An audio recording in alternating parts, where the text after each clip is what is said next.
Assalamualaikum dan selamat sejahtera semua. Bertemu kita kembali untuk pembelajaran matematik tingkatan 4, bab 8 sukatan serakan data tak terkumpul, bahagian 1, bab 88.1. Dalam tajuk ini kita akan mempelajari sukatan serakan bagi data tak terkumpul. Jadi kita lihat perbezaan di antara data tak terkumpul dengan data terkumpul. Kita perlu membezakan bagi data tak terkumpul dan juga data terkumpul. Data tak terkumpul adalah data yang belum disusun dalam selang seperti di bawah. Data terkumpul ialah data yang telah disusun dalam selang dan juga ada kekerapan. Jadi, perbezaan di antara dua data ini telah dilihat dan kita akan mempelajari data tak terkumpul. 8.1 Serakan. Pelajar-pelajar boleh merujuk kepada buku teks muka surat 212. Kita akan mempelajari 8.1a. Apakah maksud serakan? 8.1b. Bagaimanakah anda membandingkan dan mentafsir serakan dua atau lebih set data berdasarkan plot batang dan daun dan plot titik? 8.1a. Apakah maksud serakan? Serakan adalah kecil jika data itu mempunyai julat yang kecil dan sebaliknya. Serakan adalah taburan. Taburan data adalah berbeza. Bagi melihat serakan bagi suatu taburan data, beza antara nilai cerapan terbesar dengan nilai cerapan terkecil diambil kira. Sekiranya beza nilai tersebut adalah besar, maka menunjukkan bahawa data diserak lebih luas. Begitu jugalah keadaan yang sebaliknya. Kita lihat kepada contoh. Pelajar-pelajar boleh merujuk kepada muka surat 213. Contoh A, jadual menunjukkan jisim dalam kg bagi 20 orang murid. Ini data yang diberi. Nyatakan beza jisim dalam kg bagi murid-murid ini. Lihat kepada penyelesaian. Jadi, untuk beza jisim, beza jisim dalam kg, beza akan menunjukkan nilai ditolak. Jadi, kita akan ambil jisim terbesar. Jisim terbesar iaitu 79. Kita lihat kepada data. Jisim terbesar 79. Jisim terkecil iaitu 47. Jadi apabila beza jisim, maka kita akan melakukan operasi tolak. Beza jisim iaitu jisim terbesar 79 akan ditolak dengan jisim terkecil iaitu 47. Maka kita akan dapat 32 kg. Kita lihat kepada contoh seterusnya. Pelajar-pelajar boleh merujuk kepada buku teks muka surat 213. Lihat kepada soalan B. Rajah menunjukkan plot titik bagi panjang dalam sentimeter sampel beberapa jenis serangga. Kita lihat kepada plot titik dan soalannya. Nyatakan beza saiz dalam sentimeter bagi sampel serangga terpanjang dan sampel serangga terpendek. Penyelesaian. Untuk beza saiz, kita akan cari nilai tertinggi dan juga nilai terpendek. Di sini kita lihat nilai tertinggi diwakili oleh nombor 6 dan kita lihat titiknya di sini. Dan nilai terpendek diwakilkan dengan nombor 3 dan titiknya di sini. Jadi kita kena baca bacaan bagi titik. Nilai terpanjang di sini. Nilai terpendek di sini. Jadi kita akan baca. Kita lihat di sini. Satu kotak kecil mewakili 0.1. Jadi di sini kita akan bilang petak 1, 2, 3, 4, 5, 6, 7, 8. Jadi di sini diwakili oleh nilai 8, jadi 6.8 cm untuk serangga terpanjang. Dan serangga terpendek iaitu 3. Satu kotak kecil 3.1. Jadi kita akan tulis 3.1. Beza saiz adalah 6.8 cm tolak dengan 3.1 cm dan kita akan dapat 3.7 cm. 8.1b. Bagaimanakah anda membanding dan mentafsir serakan dua atau lebih set data berdasarkan plot batang dan daun dan plot titik? Okey, memplot batang dan daun. Pelajar-pelajar boleh merujuk kepada buku teks muka surat 214. Okey, raja di bawah menunjukkan markah yang diperoleh sekumpulan 36 orang murid dalam suatu ujian prinsip perekonan. Okey, jadi data ini kita nak letakkan dalam plot batang dan daun. Okey, jadi caranya ialah jika data ini tidak disusun dalam bentuk jadual, maka kita tidak dapat melihat serakannya dengan serta-merta.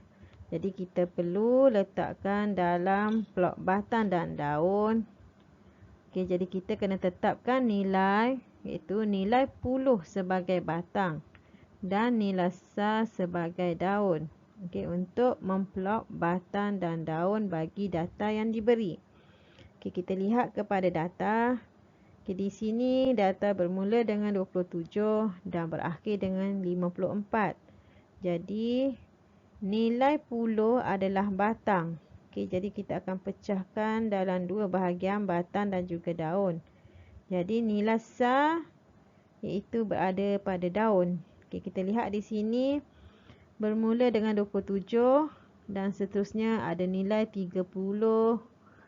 Okey, ada nilai 30 lebih, ada nilai 40 lebih dan juga 50 lebih. Jadi kita akan letakkan nilai batang kita iaitu bermula dengan 2, iaitu menandakan 20 lebih. Jadi seterusnya kita akan letak 3, 4 dan berakhir dengan 50 lebih, jadi 5. Okey, kita lihat kepada daun. Untuk nilai 2, okey, kita ada 2 nombor untuk 27 dan 29. Jadi nilai 7 dengan 9, nilai 7 adalah lebih kecil. Apabila lebih kecil, kita letak di hadapan. Okey. Dan lebih besar kita akan letak di belakang. Okey. Seterusnya kita lihat kepada nilai 3. Di sini ada 31, 32. Okey. Jadi kita akan letakkan nilai 3 dan nilai sar dia adalah 1. Okey, 32 kita akan letak 3 dan nilai sar dia adalah 2 dan seterusnya kita lihat kepada data iaitu 34, nilai sar 4, 35, nilai sar 5 dan 35 ada 2 kali. Jadi kita akan letakkan nilai sar kita 5 2 kali. Dan sehinggalah berakhir dengan 39 dan berakhir dengan sar kita adalah 9. Okey, kita lihat kepada data untuk 40 lebih. Ada 40. Ada 2 40. Jadi kita akan letakkan sar dia adalah kosong. Okey, 2. Dan kita akan ikut lagi data 41. Sar dia adalah 1. Dan seterusnya kita akan nampak nilai 42 iaitu ada 4. Jadi 2 kita akan letak 4. Dan berakhir dengan 49. 49 ada 2 data dan 9 ada 2. Dan seterusnya 50. Okey, ada bermula dengan 52. Jadi batang 5, daun adalah 2, ada 3. So, jadi kita akan letakkan 2 sebanyak 3 kali. Dan 5, 3 iaitu sar dia 3, 5, 4 sar dia 4. Okey, setelah selesai diletakkan dalam batang dan daun. Ingat ya, untuk batang adalah di sebelah kiri. Untuk daun di sebelah kanan. Okey, kita kena buat satu kekunci. Okey, di hadapan adalah puluh, di belakang adalah sar. Jadi kita akan ambil yang pertama nilai 2. Okey, kita akan buat satu garisan dan 7 bermaksud 27. Okey, kita perlu tulis kekunci. Okey, kita lihat lagi. Okey, di sini apabila siap plot batang dan daun, kita boleh lihat data kita. Markah paling kerap muncul adalah dalam julak 40 hingga 49. Kita lihat sini data. Markah yang banyak muncul adalah di bahagian 40 hingga 49. Kita lihat kepada zon informasi. Digit daun disusun dari nilai kecil ke nilai besar. Seterusnya, pelajar boleh merujuk kepada muka surat 215. Iaitu plot titik. Plot titik ialah carta statistik yang mengandungi titik-titik yang diplot dengan menggunakan skala yang seragam. Setiap titik mewakili satu cerapan. Kita lihat kepada data. Data menunjukkan skor yang diperolehi oleh sekumpulan 20 orang murid dalam kuis biologi. Jadi data di atas kita letakkan dalam plot titik. Kita lihat kepada zon informasi. Plot titik sesuai digunakan jika bilangan cerapan adalah tidak banyak. Kalau cerapan banyak, jadi kita tidak sesuai menggunakan plot titik. Cara membuat plot titik iaitu kita akan buat satu skala. Skala iaitu kita akan buat pada paksi X. Kita akan lukis pada paksi X dan kita nyatakan di sini data menunjukkan skor, jadi kita akan tulis skor. Kita akan cari nilai yang paling kecil. Nilai paling kecil itu 0 dan nilai yang paling besar adalah 8. Skala mestilah seragam. Jadi kita akan tulis di sini bermula dengan 0. Jadi kita tentukan satu kotak besar. Gandaannya adalah 1 lah, disebabkan nilainya adalah sar. Jadi 1. Seterusnya 2 kotak, 2, 3, 4, 5, 6, 7 dan juga 8. Di sini bermula dengan 0. Kita lihat nilai 0 ada 2. Ada 2 nilai 0. Jadi pada nilai 0 kita akan titikkan. Jadi kita akan titikkan di sini pada 0. Disebabkan ada 2, jadi kita akan tulis di bawah, titikkan di bawah titik ya. Cikgu ni tanda. Dan titik di atas 1. Jadi ada 2 nilai pada 0. 2 nilai pada 0. Seterusnya nilai 1. Nilai 1 ada 1. Jadi kita titikkan 1 sahaja. Nilai 2 ada 2. 2 di sini ada 2. Maksudnya kita akan titik 2. Nilai 3 sekiranya ada 3, kita akan titik 3. Dan seterusnya sehinggalah nilai 8. 8 ada 2 nilai iaitu 8. Di sini 8 dan di sini 8. Ada 2 nilai. Jadi kita selesai membuat plot titik. Di sini dalam plot titik kita akan lihat cerapan paling tinggi. Cerapan paling tinggi di sini kita lihat nilai paling tinggi iaitu 8. Dan cerapan paling rendah ialah 0. Dan paling banyak murid memperolehi skor. Kita lihat di sini, kita boleh baca murid mendapat skor paling banyak adalah 7. Maksudnya 4 orang yang dapat 7 skor. Jadi di sini kita boleh baca data daripada plot titik. Membanding dan mentafsir serakan dua set data berdasarkan plot titik. Pelajar-pelajar boleh merujuk kepada buku teks muka surat 217.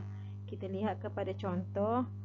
Satu pertandingan kuis matematik dan kuis sains dijalankan di SMK Bestari.